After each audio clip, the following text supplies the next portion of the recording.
الحمد لله رب العالمين والصلاة والسلام على سيد الأنبياء والمرسلين وعلى آله وأصحابه أجمعين أما بعد فأعوذ بالله من الشيطان الرجيم بسم الله الرحمن الرحيم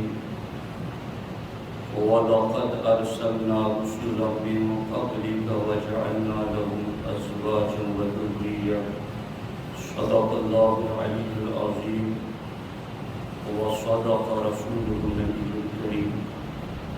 انتہائی احترام و عقیدت کے ساتھ حضور سید المرسلین خاتم الانبیاء شفیع المذنبین رحمۃ للعالمین صلی اللہ تعالی علیہ وآلہ وآصحابہ وبارک وسلم کی بارگاہ میں اپنی غلامی کا قبول دے اور جس طریقے سے میں پڑھا میرے ساتھ مل کر باادب آواز بلند نذران محبت پیش کریں۔ الصلاۃ والسلام علیک یا رسول اللہ، الصلاۃ والسلام علیک یا حبیب اللہ، الصلاۃ والسلام علیک یا نبی اللہ، وعلی آلک واصحابک یا نور اللہ، صلی اللہ تعالی علیہ وسلم۔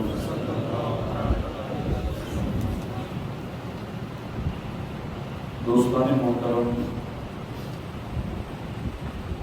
اسلام ایک فطری مذہب ہے۔ انسانی فطرت کے جتنے بھی تقاضے ہیں اسلام نے اس کو پورا کرنے کا صحیح رستہ عطا فرمایا ہے۔ انسان کی طبیعت میں اللہ نے خواہشات اور نفس کو رکھا ہے۔ ان خواہشات کی تکمیل کا صحیح اور درست طریقہ نکاح کی صورت میں اسلام نے عطا فرمایا ہے، اور اس نکاح کے حوالے سے اسلام نے اس قدر فضائل بیان کیے ہیں کہ بندہ اس عظیم سنت پر ادائیگی سے اور اس عظیم نعمت سے اپنے آپ کو ان فضائل کو پڑھنے کے بعد دور نہیں رکھ سکتا۔ نکاح کی برکتیں اور فضیلتیں کتنی زیادہ ہیں۔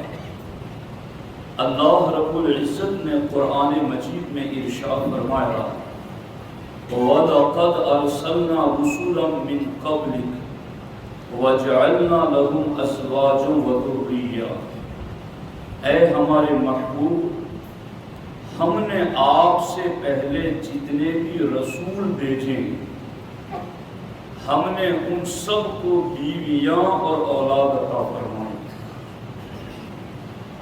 اور ہمارے آقا علیہ السلام نے بھی ایک مقام پر ارشاد فرمایا اربع من سنن المرسلین، کہ چار چیزیں رسولوں کی سنت ہیں، ان میں ہے النکاح، یہ نبیوں رسولوں کی سنت ہے، اور تقریباً 20 سے زیادہ انبیاء کرام کے نام اللہ نے قرآن میں بیان کیے۔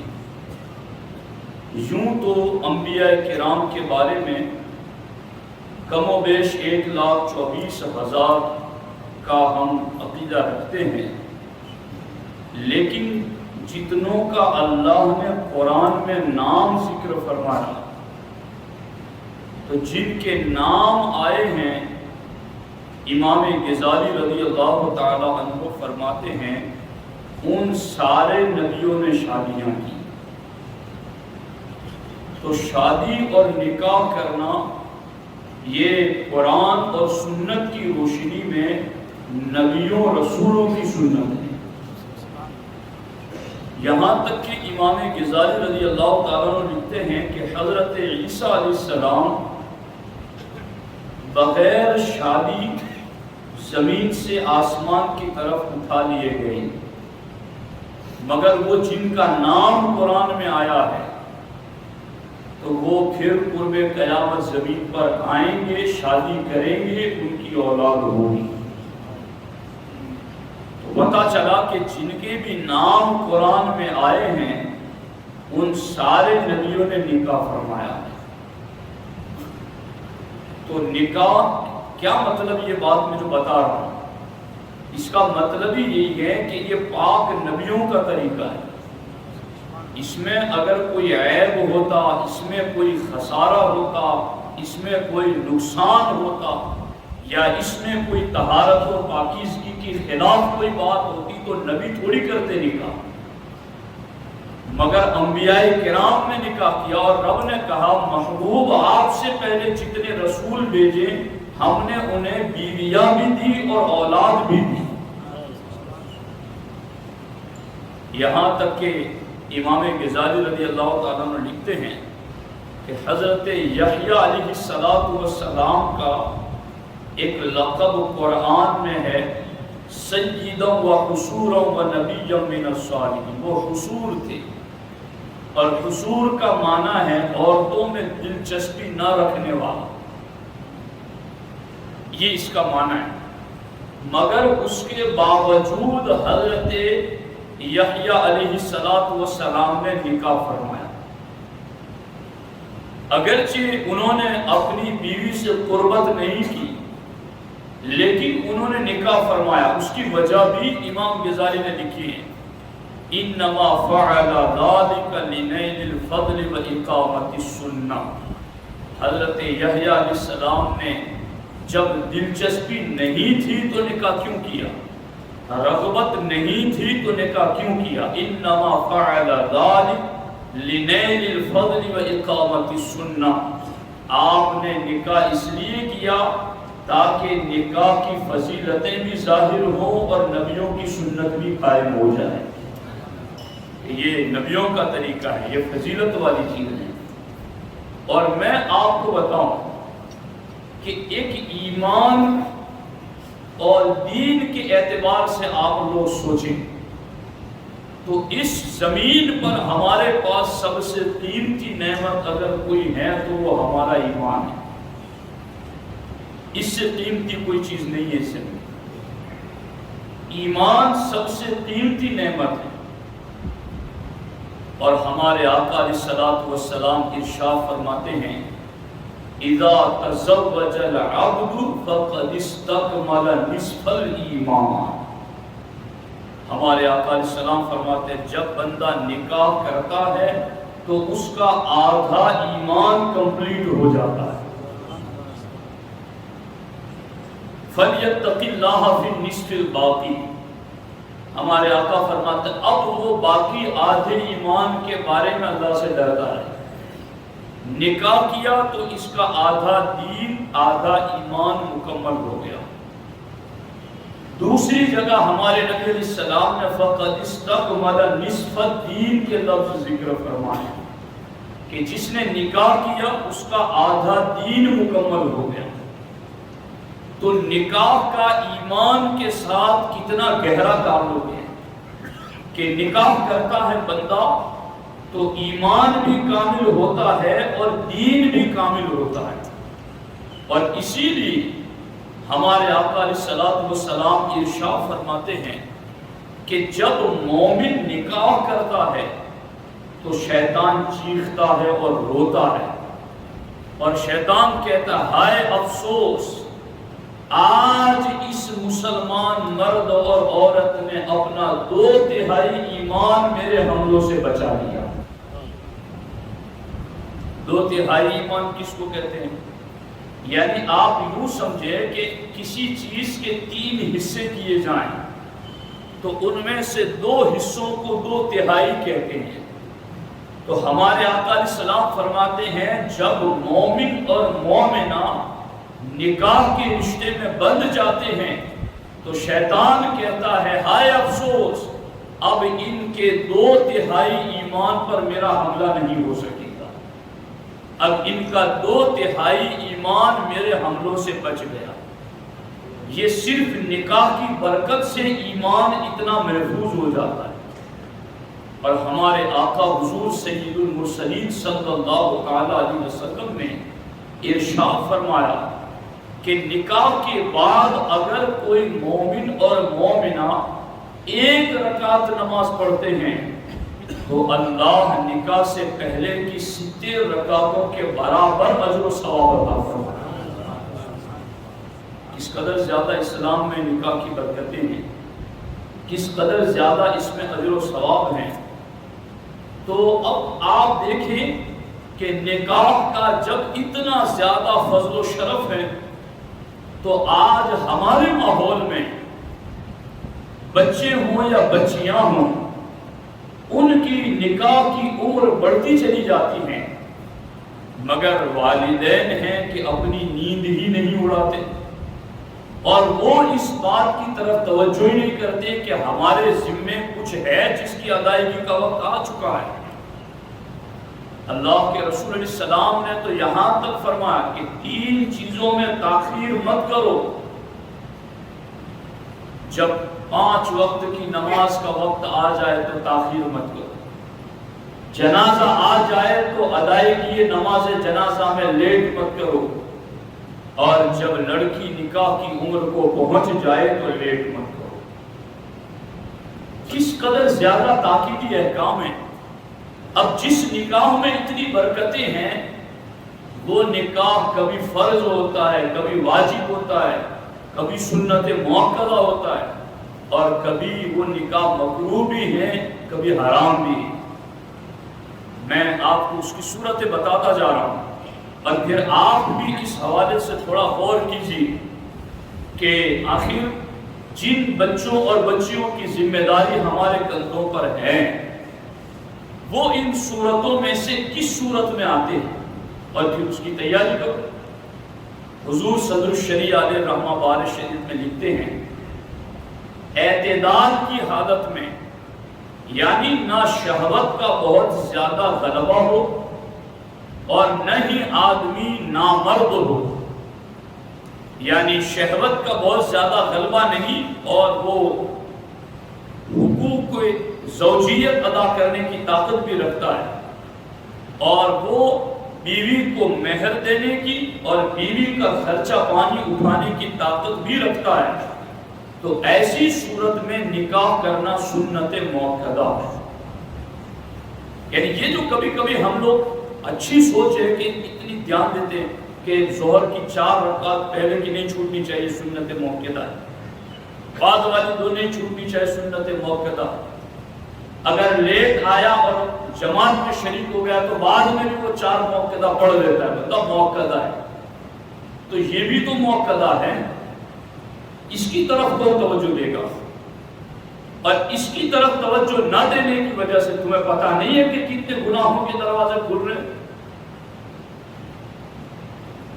دھیان کرو ان باتوں۔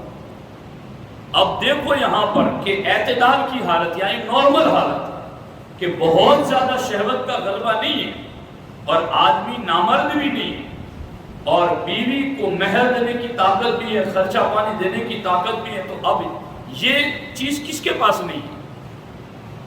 یعنی اتنا کس کے پاس نہیں ہے؟ تو ایسی صورت میں نکاح سنت مؤکدہ ہے، اور اگر اس کو لیٹ کرتا ہے، چھوڑتا ہے، تو حضور صدر الشریعہ فرماتے ہیں نکاح نہ کرنے پر اس صورت میں اڑا رہنا گناہ ہے،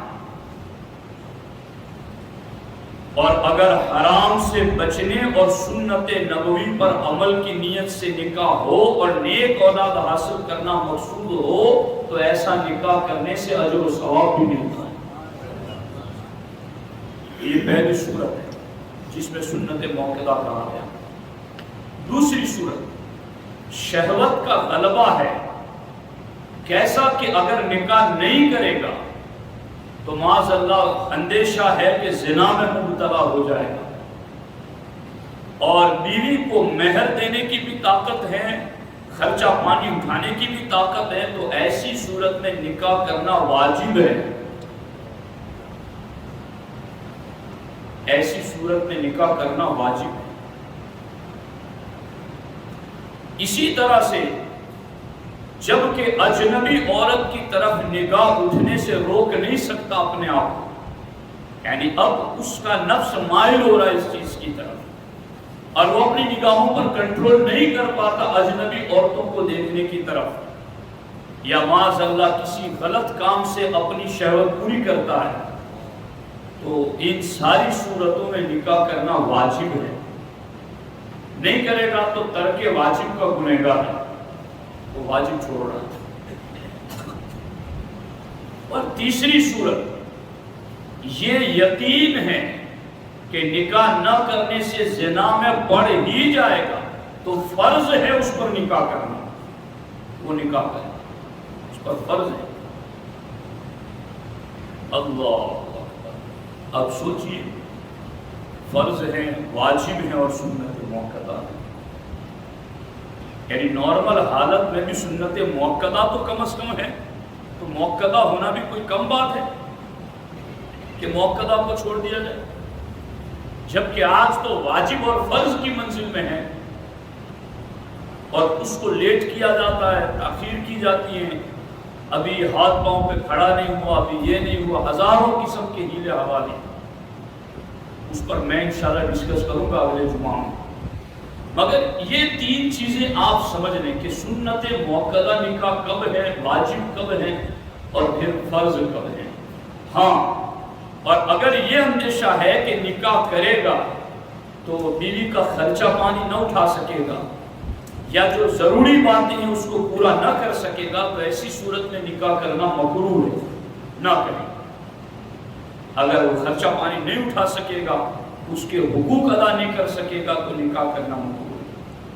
اور ان باتوں کا یقین ہو، اندیشہ نہیں، یقین ہے کہ میں اس کو کھلا نہیں پاؤں گا، رکھ نہیں پاؤں گا، اور اس کے حقوق ادا نہ کر سکوں گا، اگر یقین ہے تو ایسی صورت میں نکاح کرنا حرام ہے، نکاح نہ کریں ایسی صورت۔ تو خیر یہ صورتیں بہت کم ہیں حرام اور مکروہ والی، لیکن سنت موقدہ، واجب اور فرض والی صورتیں آج معاشرے میں زیادہ ہیں، اور ان میں سے تینوں صورتوں میں لوگ لاپرواہی اور غفلت برت رہے ہیں، ان کی توجہ ہی نہیں ہے اس چیز کی طرف۔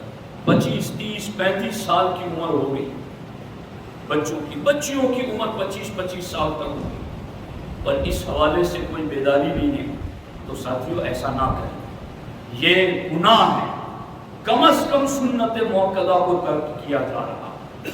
اور اس سلسلے میں 2 روایتیں آپ کو سناؤں گا، آپ کو پتہ چلے گا کہ اگر ہم اس کو لیٹ کر رہے ہیں تو ہم کتنا بڑا گناہ کر رہے ہیں۔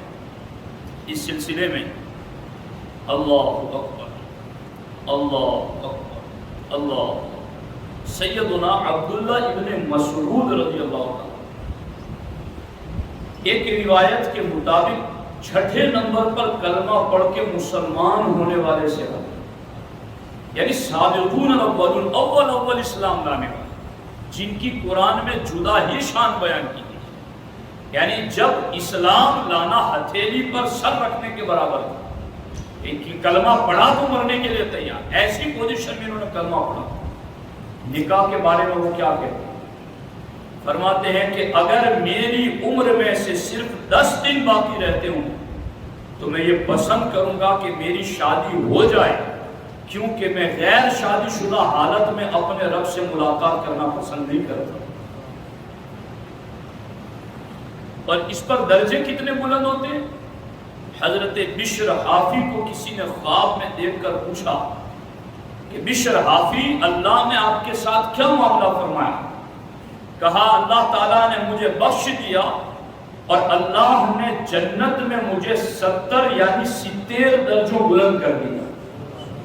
بشر حافی کے 70 درجے جنت میں بلند ہو گئے، مگر 70 درجے بلند ہونے کے بعد بھی میں ان ولیوں کے مرتبے کو نہ پہنچ سکا جو دنیا سے شادی شدہ حالت میں جنت کی طرف آئے.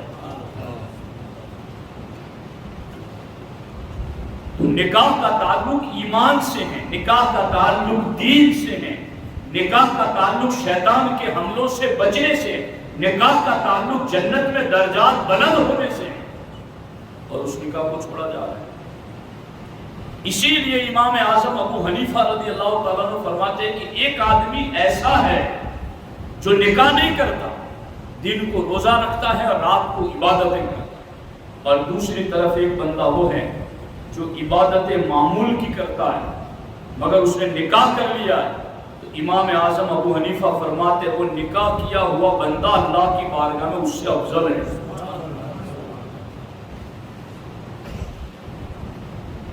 آپ غور کیجیے، اس کو صرف کانوں کی لذت کے لیے نہیں، میں کو سمجھانا چاہتا ہوں. گناہوں کے دروازے بند کرنے کا یہ طریقہ اسلام نے دیا ہے. بد نگاہی، بے حیائی، بد نظری کو روکنے کا یہ طریقہ اسلام نے دیا ہے. اور اس پر آگے حضرت امام غزالی رضی اللہ تعالیٰ عنہ نے یہ بات لکھی ہے احیاء العلوم شریف میں کہ ایک بندہ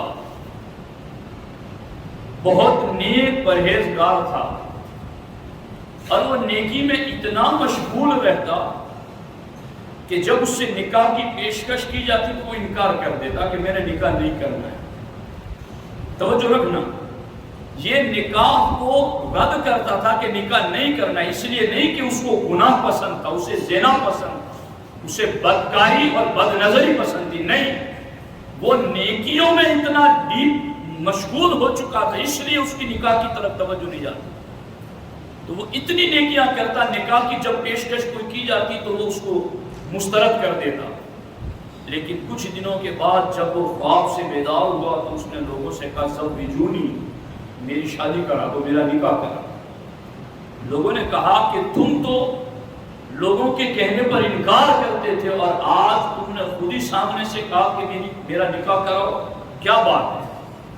انہوں نے کہا کہ اصل بات یہ ہے کہ میں نے کل رات کو خواب میں دیکھا کہ جیسے قیامت قائم ہو گئی اور اللہ کی مخلوق اکٹھی ہو رہی ہے اور ان میں مجھے سخت اور تباہ کن پیاس لگی ہوئی ہے، اور میں نے دیکھا کہ کچھ چھوٹے چھوٹے بچے ہیں کہ جن کے ہاتھوں میں چاندی کے جگ ہیں، سونے کے گلاس ہیں، اور اس جگ پر نورانی رومال رکھا ہوا ہے اور وہ لوگوں کو ڈھونڈ ڈھونڈ کے پانی پلا رہے ہیں.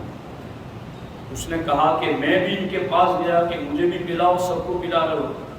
کہا تم ہمارے کچھ نہیں لگتے. کہا ہم تو انہیں پانی پلا رہے ہیں جن کی ہم اولاد ہیں، کہ بچپن میں ہمارا انتقال ہو گیا تو آج ہم اپنے والدین کو حوض کوثر کا پانی پلا رہے ہیں. اس نے کہا کہ میں اس لیے شادی کرنا چاہتا ہوں تاکہ اللہ مجھے بھی اولاد دے اور مجھے بھی یہ شرف ملے اور قیامت کے دن کی پیاس سے میں بھی بچ جاؤں. تو یہ ہے معاملہ نکاح کرنے کا.